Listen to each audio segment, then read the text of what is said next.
Thank you for choosing a Navajo shelter from Americana Outdoors. This brief introduction precedes audio instruction that will accompany the printed instructions you have received with your shelter. Before we begin, it's important that you consult your local building department for any required permits. You may be required to obtain a building permit for this structure. Contact your local building department for details. Please read the instructions thoroughly before you begin the process. Americana is not responsible for replacing parts lost or damaged due to incorrect assembly. Reading the instructions thoroughly before you begin will assist you in the process. Please check for all parts. Use the parts and hardware list in the instructions to look for any missing parts and to catalog the parts you have received. To prevent scratching of painted materials, we recommend placing the parts on a tarp or other protective material. Prepare the surrounding area before you begin. Removing any obstructions around the shelter location will help ease the process. Shelter installation should be scheduled after all concrete and masonry work in the surrounding area is completed. Finally, before you begin, plan on having a partner or buddy help you with the assembly. Assistance is required during the entire assembly, and this will be made clear when you read the printed installation instructions. Now some brief words of caution. Proper site preparation is required for efficient installation and for safety. Standard shade structure design does not include additional loads such as hanging heavy plants, swings, or other heavy objects. Do not sit or stand on the shade structure roof. It's not designed for that purpose. Repair or replace broken parts immediately to keep the environment safe and to avoid any accidental injury. Finally, this kit contains parts with metal edges. Please be careful when handling. Now we'll begin with step 1.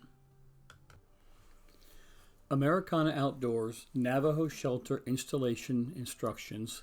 Step 1. Lay out all posts marked A and rafters marked B.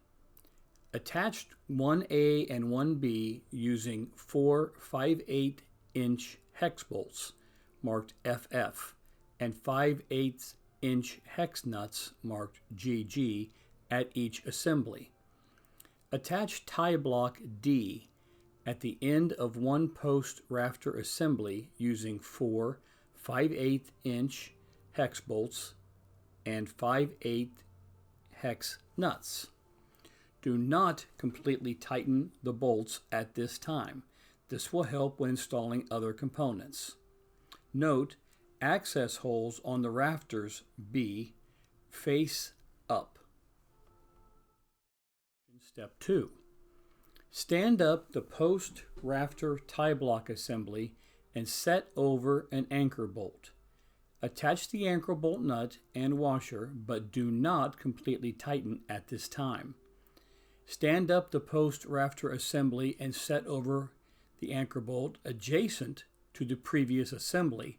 Attach the tie block D as shown in step 1. Repeat until all post rafter assemblies are installed.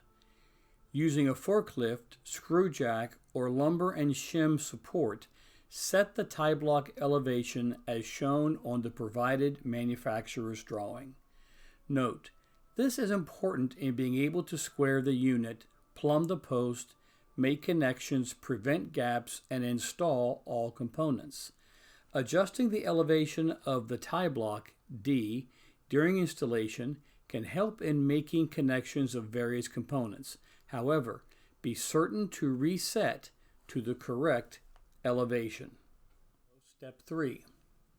Attach purlin C to post A using 2 1/2-inch hex bolts CC, 2 1/2-inch hex nuts DD, and 2 1/2-inch washers EE at each connection.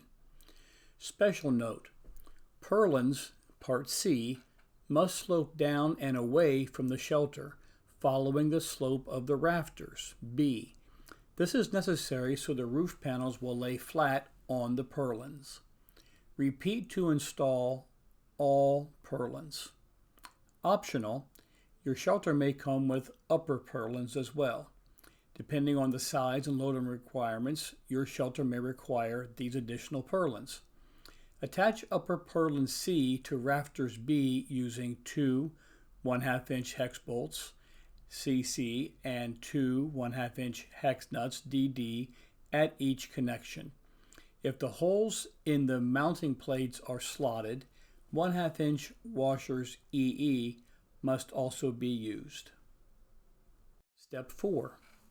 Once the steel frame is completed, tighten all bolts and nuts at each connection.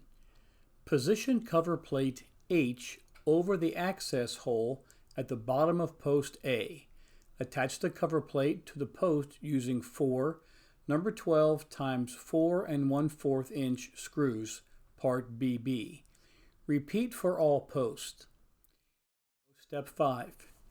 Position ridge cap part E on rafter B with the straight end of the ridge cap set against the top end of the rafter. Attach using number 12 by 1 1/4 inch screws, part BB. See provided manufacturer's drawing for required screw spacing. Special note, occasionally ridge cap E must be made in two pieces. If this happens, install the shortest piece at the top and work down. Repeat to install all ridge caps, part E. Step 6. Begin roof panel G installation with the longest panel. Set the panel on the shelter and line up the center of the panel lock at the pointed end with the center of tie block D and the center of purlin C. Please consult the printed diagram. Fit the roof panel G into ridge cap E and match the overhang from purlin C with the dimensions shown on the provided manufacturer's drawing. Keep the bottom end of the panel parallel with purlin C. Step 7. With the roof panel G held in the correct position as described in Step 6, attach the bottom end to purlin C using number 12 by 1 1/4 inch screws, part BB, at 8 inch on center. Attach the top end to ridge cap F using number 8 by 1/2 inch screws, part AA, at each valley of roof panel G. Special note, depending on loading requirements, your shelter may require two screws, screw BB, at each roof panel valley into purlin C. Check the provided printed manufacturer's drawing. Step 8. Position the next roof panel G over the lock of the panel already installed and snap the locks together. Here's a hint. Holding a spare board under the locks and tapping on the top with a rubber mallet may help when joining the roof panels. Slide the panel into ridge cap E until the bottom end is flush with the previous panel. Attach the panel to purlin C and ridge cap E as shown in Step 6 on the printed instructions. Repeat the process until all roof panels, part G, are installed in one section of the roof. Special note, to achieve the best roof panel installation, it is very important to hold the 24-inch center-to-center spacing of the roof panel locks at the top and bottom of the panels. Step 9. Repeat steps 6 through 8 to complete the roof panel installation, part J, on two more sections of the roof. Before installing the final roof section, attach the peak cap, part J, to ridge caps, part E, using number 8 by 1/2 inch screws, part number AA. Then apply double-sided self-adhesive construction tape to the base cap, part K. Fit the base cap over the bottom of the tie block, part D, and secure it in position. After the peak cap J and base cap K are installed, repeat steps 6 through 8 again to install the remaining roof section. Step 10. Position the gutter, part F, over the bottom end of the roof panels, part G. The inside of gutter, part F, should be as close as possible to the angle cut end of the ridge cap, part E. For proper fit, stagger the gutters around the shelter as shown on the drawings. With the gutter F held in position, attach the bottom and top lips to roof panels G at 8 inches on center using a number 8 by 1/2 inch screws, part AA. Repeat to install the gutters all around, gutters being part F. Step 11. Fit the corner cap, part I, over gutters, part F, at any corner of the shelter. Attach using 6 number 8 by 1/2 inch screws, part AA.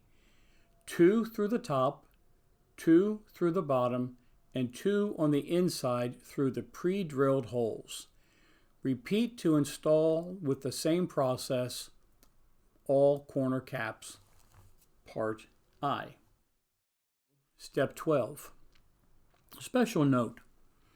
If optional downspout kit was received with your order, you may not have received scuppers, or part L. Follow the separate downspout assembly instructions which are attached in the printed document. Regarding the scuppers, determine the desired location to drain water from your gutter, part F. Cut a hole no bigger than 2 inches in diameter in the bottom of the gutter. Alternatively, drill several small holes in a rectangular pattern no bigger than 2 inches by 3 inches. Apply a generous bead of caulk around the top flange of the scupper, part L. Attach the scupper to the gutter, part F, using 2 number 8 by 1/2 inch screws, part AA. Repeat the process for the remaining scupper installation.